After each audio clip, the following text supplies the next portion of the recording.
தடை உடைத்தொரு படை புறப்படும் தமிழ் திருநாட்டில் விரைவினிலே விடை கிடைத்திடும் விலங்கொடிந்திடும் விடுதலை விடுதலை விடுதலையே. உடை உடுத்தியும் அம்மனம் போல் நிலை மானம் இழந்து நீர் போனமையால் கடை இழிந்தவர் கரு வரை எனில் நமக்கும் தமிழ்க்கும் உரிமை இல்லை. மடை திறந்த வெள்ளம் போல் தமிழ் மாமரவாணி புறப்படு, நமக்கு உரிமை இளையன்பார்தம் தலையை நீவுடன் அறுத்திடு. இந்த தமிழ் குலம் காக்க கண்டம் விட்டு கண்டம் பாய்கிற ஏவுகணையாக எங்களுக்கு கிடைத்த கலிங்கப்பட்டி காளை அருமை அண்ணன் வைகோ அவர்களே, செஞ்சிக்கோட்டை வீரராக மாத்திரம் இல்லை, நாளை நடையிட போகிற செந்தமிழ் படை வீரனாகவும் இருக்க நான் தயார் என சொல்லிக் கொண்டிருக்கிற எங்கள் அண்ணன் செஞ்சியார் அவர்களே, ஆயிரக்கணக்கிலே வீரர்களை அணியன் செய்து நான் அனுப்புவேன் என் பாட்டு திறத்தாலே என்று சொல்லிக் கொண்டிருக்கிற பாவலர் ஐயா குடியரசு அவர்களே, இந்த கழகத்தினுடைய அமைப்பு செயலாளர் அண்ணா காலத்து சட்டப்பேரவை உறுப்பினர் ஆருயிர் அண்ணன் நாண்டிமடம் ராமச்சந்திரன் அவர்களே, இந்த நிகழ்ச்சியினுடைய தலைவரும் இலக்கிய அணியினுடைய தலைவரும் நான் சென்னை பட்டணத்துக்கு வருகிற போதெல்லாம் ஏராளமான செய்திகளை எனக்கு வாரி வழங்குகிறவருமான அருமை ஐயா கோட்டைச்சாமி அவர்களே, இலக்கிய அணியினுடைய செயலாளர் என்னுடைய சொந்த ஊர்க்காரர் மிகச்சிறந்த செயல் வீரர் இனிய நண்பர் ஷெரீப் அவர்களே, மாநில மகளிர் அணியினுடைய செயலாளர் என் பெருமைக்குரிய அம்மா விஜயா தாயன்பன் அவர்களே, வேலூர் மாவட்ட கழகத்தின் செயலாளர் என் இனிய அண்ணன் சுப்பிரமணிய அவர்களே, சேலம் மாவட்ட கழகத்தின் செயலாளர் இனிய அண்ணன் வெங்கடாசலம் அவர்களே, இந்த மாவட்ட கழகத்தின் செயலாளர் என் இனிய நண்பர் மாதையன் அவர்களே, இந்த மாவட்டத்தினுடைய இலக்கிய அணி செயலாளர் மகாலிங்கம் அவர்களே, பக்கத்து சேலம் மாவட்டத்து இலக்கிய அணி செயலாளர் அசோகன் அவர்களே, என் இனிய அண்ணன் வீரக்கணல் மாரிமுத்து அவர்களே, இந்த நகர கழகத்தினுடைய செயலாளர் சிவானந்தம் அவர்களே, பெயர் சொல்லி அழைத்து பேசினால் எல்லோருடைய பெயரையும் சொல்லி அழைத்து பேசத்தக்க அளவிற்கு பெருமை ஊண்டு கூடியிருக்கிற பேரன்பு கொண்ட பெரியோரே, என்பெற்ற தாய்மாரே, நல்லிளங்காளையரே, வணக்கம். உலகில் தமிழினம் இந்த மண்ணில் முதலாக உயிர்த்த மாந்தன், இந்த மண்ணில் முதலாக பிறந்த மாந்தன், இந்த மண்ணில் முதலாக மூச்சு விட்ட மனிதன் பேசிய பேச்சு தமிழ். அந்த தமிழை பேசுகிற மாந்தன் உலகில் இருக்கிற எல்லா நாடுகளிலும் இன்றைக்கு வாழ்ந்து கொண்டிருக்கிறான். தமிழனை போல் உலகம் பூராவும் வாழ்ந்து கொண்டிருக்கிற இனங்கள் சீன இனமும் வெள்ளை இனமும் மாத்திரமே ஆகும். நம்மோடு ஒப்பிட்டு சொல்லக்கூடிய அளவிற்கு இன்றைக்கு அந்த இரண்டு இனங்கள் மாத்திரமே இருந்து கொண்டிருக்கின்றன. எல்லா நாடுகளையும் சொல்வதற்கு முன்னால் 4 வகையாக பிரித்துக் கொண்டு நான் சொல்ல இருக்கிறேன். முற்றாக தங்கள் மண்ணை இழந்து விடாமல் 2 நாடுகள், ஒன்று இந்த தாய் தமிழ் நாடு, மற்றொன்று தமிழீழ நாடு. தேசிய சிறுபான்மை இனமாக தமிழர்கள் வாழ்கிற நாடு, குறிப்பிட்ட எண்ணிக்கையில் குறிப்பிட்ட விழுக்காட்டில் தேசிய சிறுபான்மை இனமாக தமிழர்கள் வாழ்கிற நாடு, குறிப்பிடத்தக்க அளவிற்கு எண்ணிக்கையிலே குடிபெறத்தக்க அளவிற்கு உரிமைகளை பெற்று வாழ்கிற நாடு. அந்த வரிசையிலே மலேசியா, அந்த மண்ணிலே 10 விழுக்காட்டு பேர் தமிழர்கள், சிங்கப்பூர் 9 விழுக்காட்டு பேர் தமிழர்கள், இந்தோனேசியா 3 விழுக்காட்டு பேர் தமிழர்கள், விஜி தீவு 20 விழுக்காட்டு பேர் தமிழர்கள், மொரீசியஸ் தீவு 11 விழுக்காட்டு பேர் தமிழர்கள், கயானா 21 விழுக்காட்டு பேர் தமிழர்கள், சூரினாம் 9 விழுக்காட்டு பேர் தமிழர்கள், ரீயூனியன் பெரும்பான்மையானவர்கள் தமிழர்கள், ஆங்காங் குவாட்டிலியூ குறிப்பிடத்தக்க அளவிற்கு தமிழர்கள், சீசெல்ஸ் தீவு குறிப்பிடத்தக்க அளவிற்கு தமிழர்கள், மடகாஸ்கர் குறிப்பிடத்தக்க அளவிற்கு தமிழர்கள், பர்மா 7 விழுக்காட்டு தமிழர்கள் என்று 15 நாடுகளிலே ஓரளவிற்கு உரிமையும் தேசிய சிறுபான்மை என்கிற பெயரும் பெற்று தமிழர்கள் வாழ்கிறார்கள்.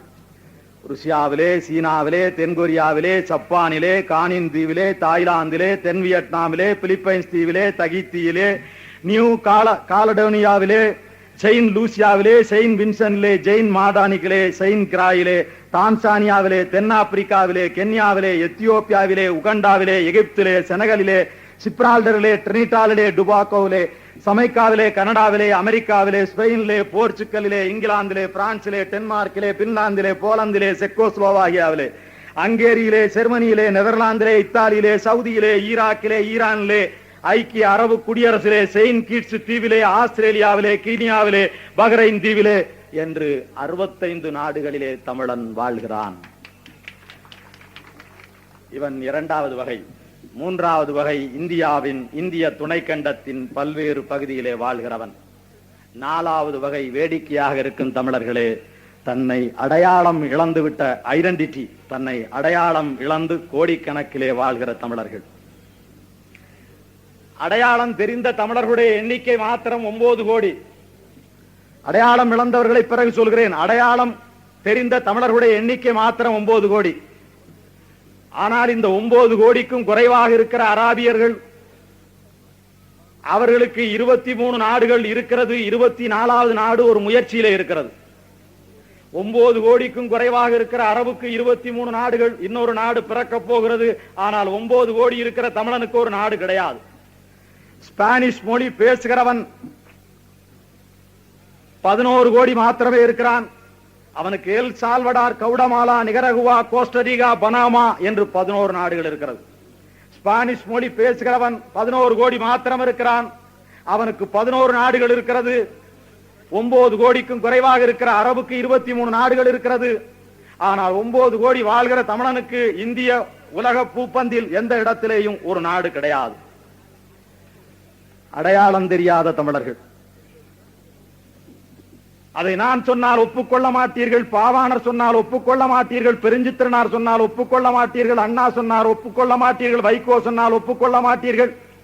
உலகத்தில் வேறெவனாவது சொன்னால் மாத்திரம் நீங்கள் ஒப்புக்கொள்வீர்கள். அதனால் உலகத்தில் வேற எவன் சொன்னானோ அதை மாத்திரம் உங்களிடத்திலே சொல்கிறேன். நம்முடைய அந்தமான் தீவு, அந்த அந்தமான் தீவிலே நிக்கோபாரி என்று ஒரு பழங்குடியினர் வாழ்கிறார்கள். நிக்கோபார் தீவு, நிக்கோபாரிகள் வாழ்கிறார்கள். அந்த நிக்கோபாரிகள் தமிழனிடத்திலே மாத்திரம் இருக்கிற, தமிழ் மொழியிலே மாத்திரம் இருக்கிற ல என்கிற சிறப்பு லகரத்தை ஒலித்துக் கொண்டிருக்கிறார்கள். அவன் சொல்லுகிறான், நான் தமிழன் என்று. நீ எப்படி தமிழன் என்று கேட்டால், தமிழன் மாத்திரமே பயன்படுத்துகிற ல என்கிற சிறப்பு ஒலி என்னிடத்திலே இருக்கிறது என்று அவன் சொல்கிறான்.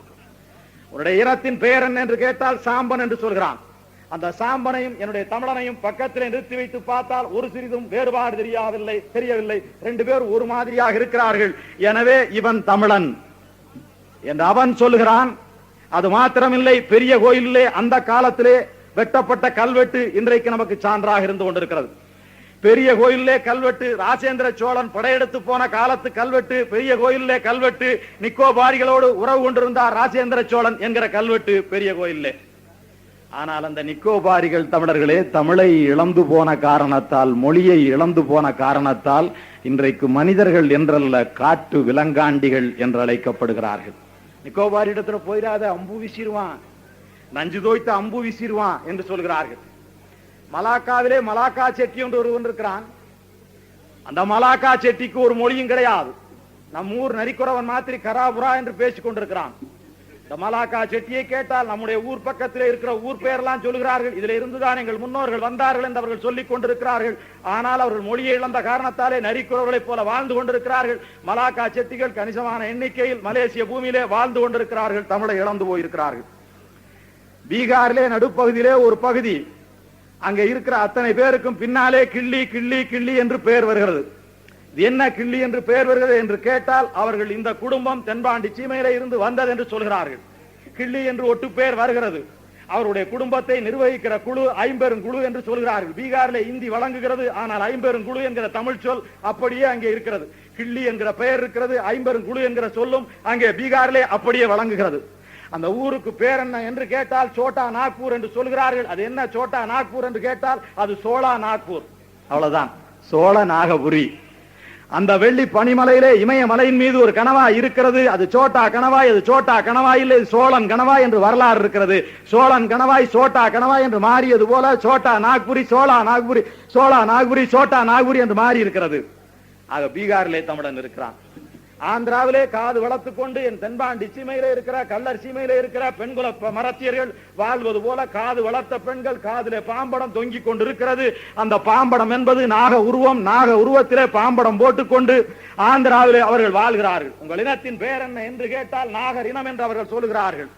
இதை நான் சொல்லவில்லை, தாஸ்டன் என்று சொல்லுகிற வெள்ளைக்காரன் இதை எழுதி இருக்கிறான். போய் பார்த்தால் அங்கே கணிசமான எண்ணிக்கையில் 10,000க்கு மேலாக காது வளர்த்த ஆந்திர பெண்கள், பாம்படம் போட்ட ஆந்திர பெண்கள், காது வளர்த்த பாம்படம் போட்ட நாகர் இனத்து ஆந்திர பெண்கள் தமிழை இழந்து அங்கே வெறுமனே வாழ்ந்து கொண்டிருக்கிறார்கள், காட்டு மிராண்டியாக, பழங்குடியாக. மடகாஸ்கர் தீவு உங்களுக்கு தெரியும். மடகாஸ்கர் தீவை சொன்னால் அதோடு ஒட்டுமானமாக நிறைய சொல்ல வேண்டும். இந்த நம்முடைய குமரி முனைக்கு மேற்கே இருக்கிற பக்கத்தில் பார்த்தா லட்சத்தீவு, மாலத்தீவு, சீசெல் தீவு, மோரிஸ் தீவு, மடகாஸ்கர் தீவு, தென்னாப்பிரிக்கா. இந்த பகுதியெல்லாம் தமிழ் நிலமாக இருந்தது. இந்தியாவும் ஆப்பிரிக்காவும் ஒன்றாக இருந்தது என்று சொல்வார்கள். அதற்கான விளக்கம் உங்களுக்கு ஒரு வரியிலே சொல்லுவேன் என்னாலே முடியும். சான்று ஒரு வரியிலே சொல்லுவேன் என்னாலே முடியும். அந்த கடல் பகுதி இருக்கிறதே, இங்கே இருந்து லட்சத்தீவு, மாலத்தீவு, சீசெல் தீவு, மோரிஸ் தீவு, மடகாஸ்கர் தீவு, தென்னாப்பிரிக்கா, அது வரையிலே கடல் இருக்கிறதே. அந்த கடல் பல இடங்களில் முழங்கால் ஆழம் மாத்திரம்தான் இருக்கிறது. அது ஏற்கனவே பூமியா இருந்தது, தண்ணீர் மேலே போயிருக்கிறது. அதனாலே பூமியா இருந்தாலே மேலே ஏறி அதிகம் போக முடியாமல் அந்த நீர் பரப்பு முழங்கால் அளவு கடலாக மாத்திரமே இருக்கிறது. அந்த மடகாஸ்கர் தீவுக்கு குமரி தீவு என்று பெயர். அந்த மடகாஸ்கரில் வாழ்கிற மக்களுக்கு கொமரி மக்கள் என்று பெயர். அந்த கடலுக்கு கொமர் என்று பெயர். அதுக்கு பக்கத்திலே கொமரோ என்ற ஒரு தீவே இருக்கிறது. அவனை கேட்டால் நான் மொழி இழந்து போனவன், கொமரோ இனத்தை சேர்ந்தவன், குமரி மண்ணை சேர்ந்தவன், நான் தமிழன் என்றவன் சொல்லிக் கொண்டிருக்கிறான். அதனாலேதான் தமிழர்களே இந்த கடலுக்கு தமிழன் சொன்னான். இது போன்ற கட்சி பேச்சு, கட்சி பாடல் வழக்காடும் என்ற ஒளிப்பேழைகளுக்கு து. ஓசுதேவன் 32/144 கீழ் அரண் சாலை, முருகன் திரையரங்கம் எதிரில், திருச்சி 6-2-0-0-2க்கு தொடர்பு கொள்ள வேண்டுகிறேன். தான் தமிழர்களே இந்த கடலுக்கு தமிழன் சொன்னான். இந்த கடலுக்கு என்னடா பேருன்னா வாரின்னு சொன்னான். வாரி என்று சொல். வாரி வாரி விழுங்கிவிடும். வாரி வாரி எங்கள் இனத்தை விழுங்கியது இந்த கடல். அதனால இதுக்கு வாரின்னு சொன்னான். இந்த கடலுக்கு என்னடா ஒழுக்கம் சொன்னா இரங்கல்னு சொன்னான். நெய்தலுக்கு என்ன ஒழுக்கம்? இரங்கல். எல்லாரையும் அள்ளி விழுங்கிரும், அதனால நாங்கள் இரங்கல் தெரிவித்துக் கொண்டே இருக்க வேண்டும். இந்த கடல் அள்ளி விழுங்கிரும் சொன்னான். அப்படி பிரிந்து போன தமிழர்கள் நம்முடைய தமிழை இழந்து போனார்கள். எனவே நீங்கள் தமிழை இழந்து விடாதீர்கள் தமிழர்களே. இழந்து போனால் நீங்கள் அடையாளம் தெரியாத தமிழர்களாக, ஊர்வேர் தெரியாத தமிழர்களாக, காட்டு மிராண்டியாக, பழங்குடியினராக, கேலி செய்யப்படுகிறவர்களாக, கோமன ஆண்டிகளாக, அம்மன ஆண்டிகளாக போய் தொலைத்து விடுவீர்கள். அதற்காக நீங்கள் தமிழை இழந்து விடாதீர்கள் என்று நான் கேட்டுக்கொள்கிறேன். தமிழை காப்பாற்றுங்கள். அவன் சொல்றான். அப்படின்னா குழம்பின்லாம் சொல்றாங்களே, குழம்பின்லாம் சொல்லலாமா? அதெல்லாம் விளங்குதா என்று சொல்கிறார்கள். குழம்பின்னு சொல்லலாமா? உன்னுடைய ஆங்கிலம் இங்கே வருகிற போது இன்ஸ்பெக்டர் என்கிற சொல்லை எங்கள் தாய்மார்கள் சொன்ன போது இன்ஸ்பெக்டர் என்று சொல்ல முடியுதா? இன்ஸ்பெக்டர்யா, இன்ஸ்பெக்டர் வந்தார். இன்ஸ்பெக்டர் தாயா சொன்னேன். இன்ஸ்பெக்டர் சொன்னானா? இன்ஸ்பெக்டர் அப்படின்னு சொன்னேன். சப் இன்ஸ்பெக்டர், சப் இன்ஸ்பெக்டர் அப்படின்னு சொல்றான் சிற்றூர்ல. அப்படிதான் வந்துச்சு. அப்படிதான் அது பயிற்சிக்கு வந்தது. எங்கள் குழம்பி வரும். அது என்ன குழம்பி? குழம்புவதா என்று கேட்கிறார்கள். இது குழம்பி, இது குதிரை குழம்பு. அந்த காப்பி கொட்டை இருக்குதே, அதை எடுத்து பாருங்க. அது குதிரை குழம்பு மாதிரி. குதிரை குழம்பு அப்படி திருப்பி பாருங்க, காப்பி கொட்டை மாதிரி இருக்கும். குழம்பு, குழம்பி. அவன் அதை தான் வச்சிருக்கான் ஆங்கிலத்துல. அதை மாத்திரம் அது ஏன்டா அது குதிரை குழம்பு மாதிரி இருக்குன்னு சொல்றிய காப்பியை போய் நான் அவனை கேட்கல. ஏன்னா அது விளங்கல. இது விளங்குனதுனால குழம்பி என்று சொல்லலாமான்னு கேட்கிறேன். அதனால நான் சொல்கிறேன், நீங்கள் உங்கள் தமிழை இழந்து விடாதீர்கள். அதே மாதிரி வடமொழியில எங்க ஊர்ல சொல்லி கொடுக்குறான். பூன்னு சொல்றான் அவன். இல்லையா புஷ்பம்னு சொல்லுன்றான். அவன் மலர்னு சொல்றான். இல்ல நீ புஷ்பம்னு சொல்றாங்கிறான். அவன் அப்புறம் அம்ப அரிதின் என்று புய்ப்பம்னு சொல்றான். அவன் இல்லையா நீ புஷ்பம்னு சொல்றான். அப்ப அவன் சொல்றான் பூன்னு சொல்லலாம், புய்ப்பம்னு சொல்லலாம், ஐயா சொல்றபடின்னு சொல்லலான்றான். இந்த புஷ்பம் உடனே வந்துருச்சா? ஆங்கிலம் எப்படி அரிதின் வந்ததோ, வடமொழி எப்படி அரிதின் வந்ததோ, அது மாதிரி எங்கள் மறைந்த தமிழ் மீண்டும் ஒழுங்காக வந்து சேரும். அரிதின் முயன்றால் வந்து சேரும். நீங்கள் முயலுங்கள், இல்லாவிட்டால் அடையாளம் தெரியாமல் எல்லாம் போய்விடுவோம். நம்முடைய தமிழ் மண்ணிலே இன்றைக்கு காவிரி போராட்டம், ஏராளமான போராட்டம். நம்முடைய மொழியை இழக்காமல் இருந்தால், நம்முடைய மண்ணை இழக்காமல் இருந்தால் இந்த காவிரி போராட்டமே கிடையாது. அந்த குடகு மலை இருக்கிறதே, அந்த குடகு மலை, அந்த தலை காவேரி இருக்கிறதே, தலை காவேரியில இருந்துதான் காவிரி உருவாகி இங்கே ஓடி வருகிறது. அந்த தலை காவிரியிலே எங்கள் பகுதியிலே வாழ்கிற நகரத்தார் பெருமக்களுக்கு இந்நேர வரையிலே நகர மடம் இருக்கிறது. அந்த மடம் தமிழர்களாக நாங்கள் இருந்த போது போய் நிறுவியது என்று வரலாறு அவர்களிடத்தில் இருக்கிறது. அந்த நகரமடத்திலே தான் சங்கராச்சாரி ஒரு பெண்ணை கூட்டிக் கொண்டு போய் தங்கி இருந்தார். இது வரலாறு ஆகும். அவர் ஓடி போய் தங்கி இருந்த இடம் நகரத்தார்கள் தலைக்காவிரியிலே கட்டியிருக்கிற மாளிகையிலே தான். அந்த நகரமடம் இருக்கிற அந்த தலைக்காவேரியிலே அவர்கள் ஆவணம் வைத்திருக்கிறார்கள். தமிழ் மன்னனுக்கு சொந்தமாக இருந்தது குடகு, தமிழ் மன்னனுக்கு சொந்தமாக இருந்தது இந்த தலைக்காவேரி. அந்த மன்னன் தந்த இடத்திலே தான் நாங்கள் நகரத்தார்கள் கட்டிடம் கட்டியிருக்கிறோம் என்று நம் கையிலே இந்நேர வரையிலே ஆவணம் இருக்கிறது.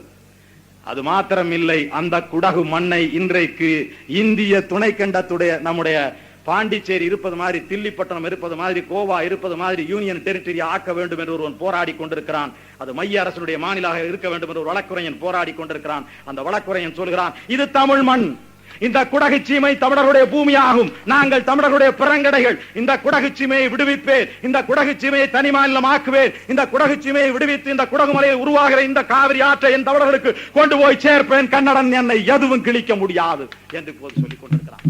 அந்த வழக்குரைஞரை பேட்டி கண்டு கல்கி ஏட்டிலே வெளியிட்டிருக்கிறார்கள். நாம் மொழியை இழந்த காரணத்தாலே, மண்ணை இழந்த காரணத்தாலே தண்ணீர் இல்லாமல் தவித்துக் கொண்டு கிடக்கிறோம். இது தவிர உலகம் பூராவிலையும் வாழ்கிற தமிழர்கள், மிக வேகமாக வந்து விடுவேன், சீட்டு வைத்து விடாதீர்கள். என்னுடைய செந்திலாதிபனும் என்னுடைய அண்ணன் ராதாகிருஷ்ணனும் என்னுடைய கணேசனும் எனக்காகத்தான் விட்டுக் கொடுத்திருக்கிறார்கள். சீட்டு வைத்து விடாதீர்கள், மிக வேகமாக வந்து சேர்கிறேன். விஜி தீவிலே வாழை பயிரிட என்னுடைய தமிழன் போனான். விஜி தீவிலே வாழை பயிரிட என்னுடைய தமிழன் போனான். வடநாட்டுக்காரனும் போனான். அந்த விஜி தீவிலே அந்த மண்ணிலே இருக்கிறவன் என்னை அடிமைப்படுத்தினானா, என் மொழியை ஒழித்தானா, அழித்தானா என்றால் இல்லை. ஆனால் இங்கே இருந்து எனக்கு பின்னாலே வடவன் வருகிறான், இங்கே இருந்து எனக்கு பின்னாலே வந்த வடவன் என் தமிழை அங்கேயும் அழிக்கிறான், அங்கேயும் இந்தியை தூக்கி நிறுத்துகிறான். அங்கே அப்பா பிள்ளை என்கிற தமிழன் போராடி இறந்து போனான். அப்பா பிள்ளைக்கு குரல் கொடுக்க தமிழ்நாட்டில் ஆள் இல்லாமல் போனது, பிஜி தீவிலே தமிழ் ஆள் இல்லாமல் அழிந்து போனது. ஆனால் தமிழர்கள் என்று இன்னமும் சொல்லிக் கொண்டு மார்தட்டி கொண்டு அவர்கள் இந்நேர வரையிலே போராடி கொண்டு கிடக்கிறார்கள். மோரிஸ் தீவிலே, ரீயூனியன் தீவிலே தமிழர்கள் தான் அதிகம் வாழ்கிறார்கள். இந்த மோரிஸ் தீவிலே கரும்பு பயிரிடுவதற்காக புதுவை மாநிலத்திலே இருந்து கொண்டு போகப்பட்டார்கள். அனந்தரங்கம் பிள்ளை என்கிற மொழிபெயர்ப்பாளர், துபாஷி என்று அன்றைக்கு சொல்வான், பிரெஞ்சுக்காரருடைய துபாசி, பிரெஞ்சுக்காரருடைய மொழிபெயர்ப்பாளர் அனந்தரங்கம் பிள்ளை, அவர் எழுதுகிறார், இந்த மண்ணிலே இருந்து ஆள் பிடித்தார்கள், அங்கே போய் கரும்பு பயிரிட ஆள் பிடித்தார்கள், தமிழர்கள் அதற்கு போகாமல் ஓடி ஒளிந்து கொண்டார்கள். ஆனாலும் பிரெஞ்சுக்காரர்கள் தேடி பிடித்து கப்பலில் ஏற்றி இவர்களை கொண்டு போய் இறக்கினார்கள். இவர்கள் பயிரிட்டு கரும்பு உருவாக்கி அந்த மண் விளைந்தது என்று அவர்கள் சொல்கிறார்கள். ரீயூனியன் தீவிலேயும் மோரிஸிலேயும் நமக்கு கொஞ்சம் பரவாயில்லாத உரிமை இருக்கிறது, ஆனாலும் கூட நம் தமிழ் இல்லை. அவர்கள் தேவாரம் திருவாசகம் மாத்திரம் எழுத்து தெரியாமல் படித்து முழக்கிக் கொண்டு தமிழை காப்போம் காப்போம் காப்போம் என்று சொல்லிக் கொண்டிருக்கிறார்கள். அது மாத்திரம் இல்லை தமிழர்களே, மோரிஸ் தீவின் பிரதமராக இருந்த வடநாட்டுக்காரன் ராம் கூலன் அன்றைக்கு அடையாளம் தெரியாமல் விடுதலை இயக்கங்களின் தலைவரில் ஒருவராக இருந்த முகுந்தனை ஒரு மன்னரை வரவேற்பது போல வரவேற்று அந்த தீவிலே வரவேற்பு கொடுத்து முகுந்தனுக்கு ஏராளமான கோடி ரூபாயை வாரி வழங்கி இருக்கிறார். மோரிஸ் தீவிலே கொஞ்சம் நமக்கு உரிமை இருக்கிறது. மலேசியா பக்கத்திலே இருக்கிற நாடு, மலேசியா மன்னர்கள் தமிழ் மண்ணிலே இருந்து போனவர்கள், அதனாலே மலேசியாவிலே நமக்கு இன்னமும் உரிமை இருக்கிறது. ஆனால் தமிழர்களை மலேசியாவில் எல்லோரும் செழிப்பாக இருக்கிறார்கள் என்று நீங்கள் கருதி கொண்டு விடாதீர்கள். மலேசியாவிலே நொய்வ மரம், ரப்பர் மரம், நொய்வ மரம் பயிரிடுவதற்கு தான் வெள்ளைக்காரன் இங்கே இருந்து ஆட்களை கூட்டிக் கொண்டு போனான். வெள்ளைக்காரன் ஏன் மற்ற இடங்களில் இருந்து கூப்பிடாமல் தமிழ்நாட்டில் இருந்து மீண்டும் மீண்டும் கூட்டிக் கொண்டு போனான் என்று நான் வரலாற்றை பார்க்கிறேன். வெள்ளைக்காரன், இங்கிலாந்துக்காரன் இங்கே வந்து முதலில் தலைமை தாங்கிய வெள்ளைக்காரனுடைய முதல் தலைநகரம் சென்னை பட்டணமாகத்தான் இருந்து தொலைத்திருக்கிறது. அதனாலே சென்னையில இருந்துதான் வெள்ளைக்காரன் உலகம் பூராவும் கூலிகளாக தமிழர்களை கூட்டிக் கொண்டு போயிருக்கிறான். நொய்வ மரம் என்று சொல்லப்படுகிற ரப்பர் மரத்தை உருவாக்குவதற்கு, பால்மரக்காட்டை உருவாக்குவதற்கு நம்முடைய தமிழர்களை கூட்டிக் கொண்டு போயிருக்கிறான். அந்த பால்மரக்காட்டை உருவாக்க போனவர்களில் 1 லட்சம் பேர் செத்து போயிருக்கிறார்கள். மீதி 2.5 லட்சம் பேர் வாழ்கிறார்கள். உங்களுக்கு தெரியுமா, மலேசியாவிலே இவ்வளவு உரிமை கொடுத்திருக்கிற மலேசியாவிலே, மனிதாபிமானம் இருக்கிற மலேசியாவிலே, மக்கட்பண்பு இருக்கிற மலேசியாவிலே, தமிழ் மன்னர்கள் ஆண்ட மலேசியாவிலே, மலாய்க்காரன் என்று சொல்லப்படுகிற நம்முடைய உறவினர் என்று கருதுகிற மலேசியாவிலே அந்த 2.5 லட்சம் பேர் எப்படி வாழ்கிறார்கள் என்று உங்களுக்கு தெரியுமா? மலேசியாவிலே குடி உரிமை பெற்றவனுக்கு நீல அட்டை, ஆனால் இந்த 2.5 லட்சம் பேருக்கும் நீல அட்டை இல்லை. ஒரு சிவப்பு அட்டை கொடுத்திருக்கிறான், அதிலே நிரந்தரவாசி என்று போட்டிருக்கிறது. நீல அட்டை அவனுக்கு, நிரந்தரவாசி என்கிற சிவப்பு அட்டை இவனுக்கு. 2.5 லட்சம் பேர் அந்த மண்ணை உருவாக்கியவன், பால்மர காட்டை உருவாக்கியவன், அந்த நாட்டுக்கு அந்நிய செலாவணியை அள்ளி தந்தவன், நிரந்தரவாசி என்கிற பெயரால் குடியுரிமை இல்லாமல் அந்த மண்ணில் இந்நேர வரையிலே வாழ்கிறான்.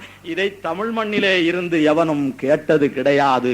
அவன் இந்த உரிமை இல்லாத காரணத்தால் கல்வி உரிமை, கடன் வாங்குகிற உரிமை, தொழில் செய்கிற உரிமை எதுவும் இல்லாமல் வாழ்கிறான்.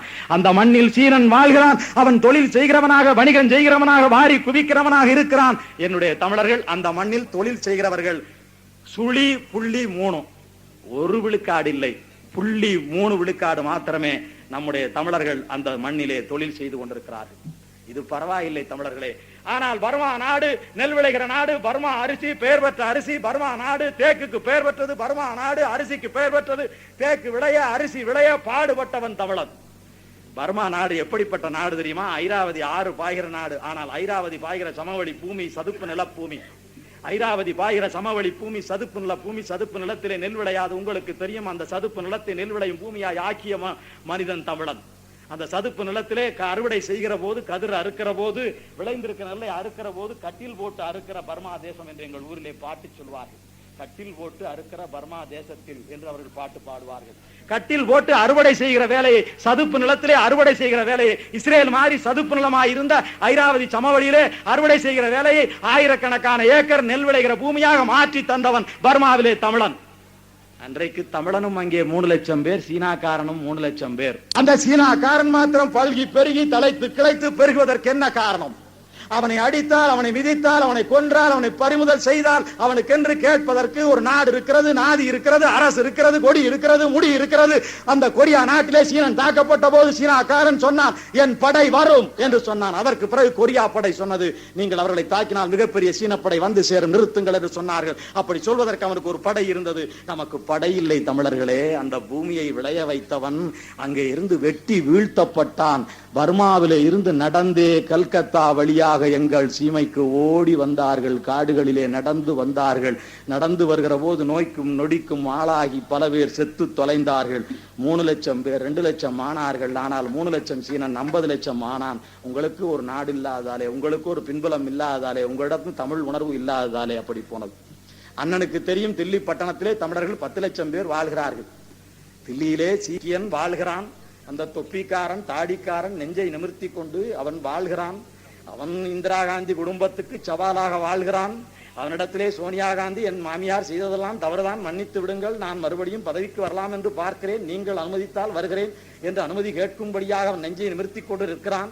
ஆனால் 10 லட்சம் பேர் எங்கள் தமிழர்கள் எப்படி வாழ்கிறார்கள் தெரியுமா? தமிழர்களே, தில்லி பட்டணத்தில் அலிகள் இருக்கிறார்களே, அந்த அலிகளில் 180 பேர் தமிழர்கள்.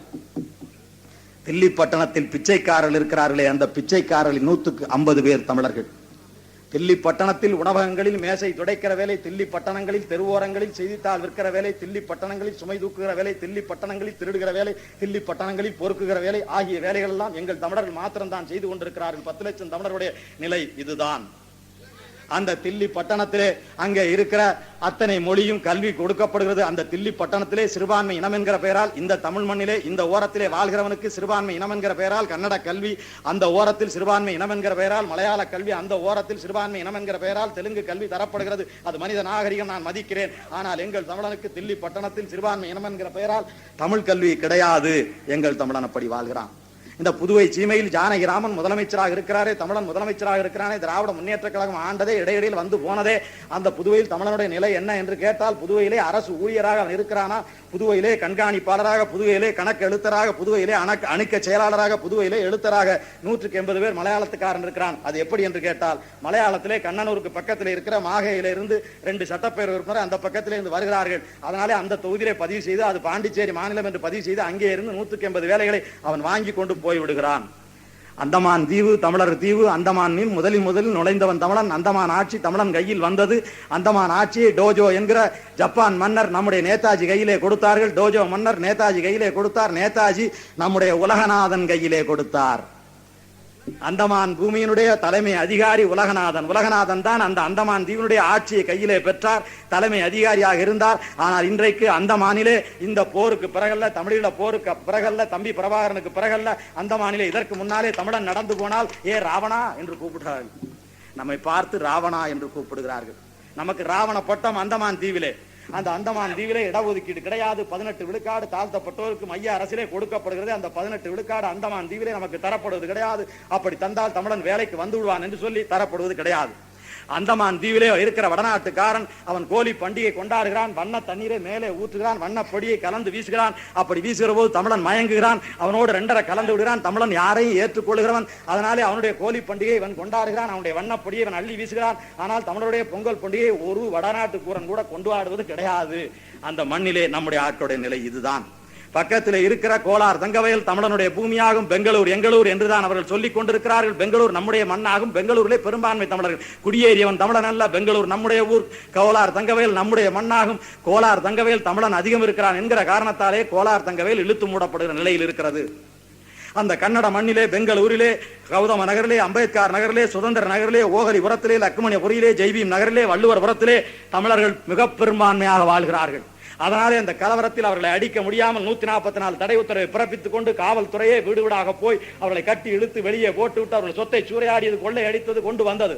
நம்முடைய கரூர் வழக்கறிஞர் PR குப்புசாமி உச்சநீதிமன்றத்தில் வழக்கு தொடுத்தார். அவர்களுக்கு இழப்பீடு தர வேண்டும் என்று வழக்கு தொடுத்து இழப்பீடு தர தீர்ப்பளிக்கப்பட்டது. இழப்பீடு யாரெல்லாம் காவல் நிலையத்தில் வழக்கு பதிந்திருக்கிறானோ அவனுக்கெல்லாம் கொடுக்கலாம் என்று உச்சநீதிமன்றம் சொன்னது. ஆனால் கன்னட காவல் நிலையத்தில் இருக்கிறவர்கள் ஒருவன் மீது கூட வழக்கு பதிவு செய்யவில்லை. ஒரு தமிழன் கொடுத்த வழக்கை கூட பதிவு செய்யவில்லை. முதல் தகவல் அறிக்கை போடவே இல்லை. அது நம்முடைய நாட்டில். கேரளாவிலே இடுக்கி மாவட்டத்தில் ஏற்றுமதி செய்யப்படுகிற பட்டை, ஏற்றுமதி செய்யப்படுகிற லவங்கம், ஏற்றுமதி செய்யப்படுகிற விளைபொருள் அத்தனை விளைகிறது. இந்த இந்தியாவிலிருந்து ஏற்றுமதி ஆகிற அந்த விளைபொருள் 78 விழுக்காடு இடுக்கி மாவட்டத்தில் மாத்திரம்தான் விளைகிறது. இடுக்கி மாவட்டம் தமிழன் பூமி. அதனாலே இடுக்கி மாவட்டத்தை பொதுவுடைமை பேசுகிற பொதுவுடைமை அரசாங்கம் இந்நேர வரையிலே கவனிக்க கிடையாது. அந்த கேரளாவில் இருக்கிறவர்கள் வெள்ளை வேட்டி வெள்ளை சட்டையாக வாழ்ந்து கொண்டிருக்கிறார்கள். ஆனால் இடுக்கி மாவட்டத்திலே என் தமிழன் பிச்சைக்காரனாக கோவனாண்டியாக வாழ்ந்து கொண்டிருக்கிறான். திரு அதன் கோடு என்பது திருவிதாங்கோடு என்றும் திருவிதாங்கூர் என்றும் மாறியது. அந்த திருவிதாங்கூர் என்ற அவர்கள் கையிலே மாட்டிக்கொண்டு நம்முடைய தமிழர் சிக்கி சீரழிந்து கொண்டிருக்கிறார்கள். ஆனால் தமிழர்களே உலகம் பூராவிலும், ஆலந்திலே, ஜெர்மனியிலே, சுவிட்சர்லாந்திலே, ஸ்வீடனிலே, தென்மார்க்கிலே, நார்வேயிலே, பிரான்சிலே, ஆஸ்திரேலியாவிலே, கனடாவிலே நம்முடைய தமிழர்கள், தமிழீழ தமிழர்கள் வாழ்கிறார்கள். அந்த தமிழீழ தமிழர்களை அந்த மண் அங்கீகரித்திருக்கிறது. அந்த தமிழீழ தமிழர்களுக்கு அகதி என்று உதவி செய்கிறது. அந்த தமிழீழ தமிழர்களுக்கு வாரி வழங்குகிறது. ஆனால் அந்த தமிழீழ மண்ணிலே போய் சந்திரிகாவுடைய ஆளாகிய கதிர்காமர் சொல்கிறார், தமிழ்நாட்டு முதலமைச்சரான கருணாநிதி அகதிகளை கைது செய்கிறார். அகதிகள் படகிலே வந்தால் கைது செய்கிறார், படகை பறிமுதல் செய்கிறார். அகதிகளை இங்கே உள்ளே நுழையவில்லை, நடமாட விடவில்லை. அப்படி இருக்கிற போது நீங்கள் ஏன் உங்கள் மண்ணிலே உதவி செய்கிறீர்கள் என்று இன்றைக்கு கேட்டு அதை இன்றைக்கு பெரிய சிக்கலாகி கொண்டிருக்கிறது. அந்த மண்ணிலே கொஞ்சம் பரவாயில்லை. நம்முடைய எல்லா நாடுகளையும் உங்களிடத்திலே சொன்னேன். ஒரு நாட்டை மாத்திரம் நீங்கள் சொல்லவில்லை. இவ்வளவு நாட்டையும் சொன்னீர்களே. பர்மாவை சொன்னீர்கள், மலேசியாவை சொன்னீர்கள், சிங்கப்பூரை சொன்னீர்கள், அந்தமானை சொன்னீர்கள், வேறு மாநிலங்களை சொன்னீர்கள். ஒரு மண்ணை மாத்திரம் நீங்கள் சொல்லவில்லை என்று கேட்பது எனக்கு தெரியும். எல்லா நாடுகளையும் கொஞ்சம் வளமாக வாழ்கிறார்கள். எல்லா நாட்டிலையும் வயிறு வளர்க்கிறார்கள். எல்லா நாட்டிலையும் இருக்கிறார்கள். ஆனால் எனக்கு மகிழ்ச்சி இல்லை. இந்த ஒரு நாட்டிலே மாத்திரம்தான் தென் திசையை பார்க்கிறேன். அடடா என் சிந்தையெல்லாம் தோள்களெல்லாம் பூரிக்கு தடடா என்று பாவேந்தன் பாரதிதாசன் பாடினானே, அந்த மண்ணிலே அவர்கள் சாகிறார்கள். ஆனால் நான் மகிழ்கிறேன். வாழ்கிற நாட்டை பார்த்து வருந்துகிறேன். சாகிற நாட்டை பார்த்து நான் மகிழ்கிறேன். அந்த மண்ணிலே என் தம்பிமார் சாகிறார்கள். அந்த மண்ணிலே என் தங்கை சாகிறாள். அந்த மண்ணிலே என் தகப்பன் சாகிறான். அந்த மண்ணிலே என் தாய் சாகிறாள். அந்த மண்ணிலே என் பாட்டன் சாகிறான். அந்த மண்ணிலே என் பாட்டி சாகிறாள். ஆனால் நான் மகிழ்ச்சி அடைகிறேன். மானம் காப்பதற்கு தன் உயிரை கொடுக்கிற அந்த மண்ணை பார்த்து நான் மகிழ்ச்சி அடைகிறேன். நான் உங்களை பார்த்து நான் கேட்கிறேன். இலங்கையிலே அப்சர்வர் இதழ் எழுதுகிறது, 1,00,000 பேர் இந்நேர வரையிலே தமிழன் வீழ்ந்து போயிருக்கிறான். ஆனால் வீழ்ந்திருக்கிறானே தமிழன், அந்த வீழ்ச்சி உண்மையானதா என்றால் இல்லை, தமிழன் எழுந்து கொண்டிருக்கிறான் என்று அப்சர்வர் எழுதுகிறது. அப்சர்வர் எழுதுகிறது, இஸ்ரேல் நாடு மிகச்சிறிய நாடு, இஸ்ரேல் நாட்டை விட மிகப்பெரிய நாடு தமிழீழம். எனவே தமிழீழம் தனியாக இஸ்ரேலை விட சிறப்பாக வாழும் என்று இன்றைக்கு எழுதுகிறது. அரங்கின்றி ஆட முடியாது, நாடின்றி வாழ முடியாது, தொட்டில் செடி பெரியதாகாது, கட்டு காவலுக்குள்ளே எங்கள் தமிழினம் கிளைக்காது, செழிக்காது, வளராது. எனவே எங்களுக்கு ஒரு நாடு வேண்டும். அந்த நாட்டை வாங்கி தருவதற்கு அவன் இன்றைக்கு போராடி கொண்டிருக்கிறான். சீறி வரும் புலி அதனை முரத்தினாலே துரத்தினாலே மரத்தி உறுத்தி என்ற ஒரு பாட்டை படித்தேன். அந்த மரத்தி செத்து போனாலோ, பிறங்கடை விட்டு போகாமல் செத்து போனாலோ, அவள் விந்துக்கு பிறந்தவன் இல்லாமல் போனானோ என்று நான் பயந்திருக்கிறேன். இந்த கதைகள் பொய்யா, கற்பனையா, கட்டு கதையா என்று நான் இருந்திருக்கிறேன். நான் பால் கொடுத்த பிள்ளை புறமுதுகு காட்டி முதுகிலே புண்தாங்கி இருப்பானே, ஆனால் இந்த பால் கொடுத்த மார்பை அறுத்தறிவேன் என்று ஒருத்தி வாழேந்தி களத்திற்கு போனால் பிணங்களை புரட்டி பார்த்தால் என்கிற கதையை படித்து இந்த கதை பொய் என்று நான் நினைத்ததுண்டு. ஆனால் இன்றைக்கு பிணங்களை புரட்டி அல்ல, எதிரியை பிணமாக ஆக்குவதற்கு துவக்கேந்தி எந்தாய் போகிறாள். அதை பார்த்து நான் மகிழ்ச்சி அடைகிறேன். பீரங்கி என முழங்குகிற பாவானா, நீ மேடையிலே பீரங்கியாக வேண்டாம், போர்க்கள பீரங்கியாக வா என்று தம்பி இன்றைக்கு அழைக்கிறான். வானத்தில் வள்ளூர் என விமானம் அன்றைக்கு பறந்து வந்தது, குண்டு வீசியது, எங்கள் குலம் மண்ணிலே மாய்ந்தது. ஆனால் இன்றைக்கு அந்த விமானங்களை கீழே சாய்த்து வானம் எங்கள் வசம் என்று எங்கள் கவிஞர்கள் பாடல் பாடிக்கொண்டிருக்கிறார்கள். தமிழர் களம் மிதந்த கடலிலே தமிழர் பிணம் மிதக்கிறதே என்று எங்கள் அண்ணன் வைகோ அன்றைக்கு கண்ணீர் மல்க சொன்னார். ஆனால் தமிழர் பிணம் மிதந்த கடலில் இன்றைக்கு தமிழீழ விடுதலை புலிகளின் களம் மாத்திரமே மிதக்கிறது என்று பெருமையோடு மகிழ்ச்சியோடு நான் உங்களுக்கு சொல்லிக் கொள்வேன். அந்த தம்பி நடத்துகிற போர், சேகுவா சேகுவாராவுடைய மாதிரியிலேயா அந்த தம்பி நடத்துகிற போர் மாவோவுடைய மாதிரியிலேயா என்று கேட்டால் இல்லை, உலகத்தில் ஒரு புது மாதிரியான முறையிலே அவன் போர் நடத்துகிறான். அவன் கட்டுகிற கன்னிவெடி, அவன் எரிகிற எரிகணை செல், இது எந்த நாட்டிலே கட்டப்பட்டது என்று கேட்டால் எந்த நாட்டிலும் இல்லை, சொந்த நாட்டில் என் தம்பிகளின் பட்டாளம் கட்டிய வெடி என்று அவர்கள் இப்போது சொல்லுகிறார்கள். முல்லை தீவிலே விமான ஓடுதளம், முல்லை தீவிலே விமானம் ஓடி வருகிறது. அந்த விமானம் 200 கிலோ எடை உள்ள வெடிகுண்டுகளை தூக்கி வர போகிறது, கொழும்பிலே வீச போகிறது என்று எதிரி இப்போது பயப்பட்டுக் கொண்டிருக்கிறான். உக்ரைன் நாட்டில் காணாமல் போன 58 வெடிகுண்டு, 58 அணுகுண்டு வெடிகுண்டு பெட்டிகள் தம்பி கையிலே இருக்கிறது என்று அமெரிக்காவே நடுங்குகிறது. எனவே நான் உங்களை சொல்வேன், அன்றைக்கு பேரறிஞர் அண்ணாவை 80 வயதுக்காரன் அண்ணா அண்ணா என்று சொன்னான். ஆனால் இன்றைக்கு 15 வயதுக்காரன் என் தம்பி பிரபாகரனை தம்பி தம்பி என்று சொல்கிறான். அண்ணாவை நம்பி இருந்த தமிழ் கூறு நல்லுலகம் இன்றைக்கு தம்பியை நம்பி நம்பி நம்பி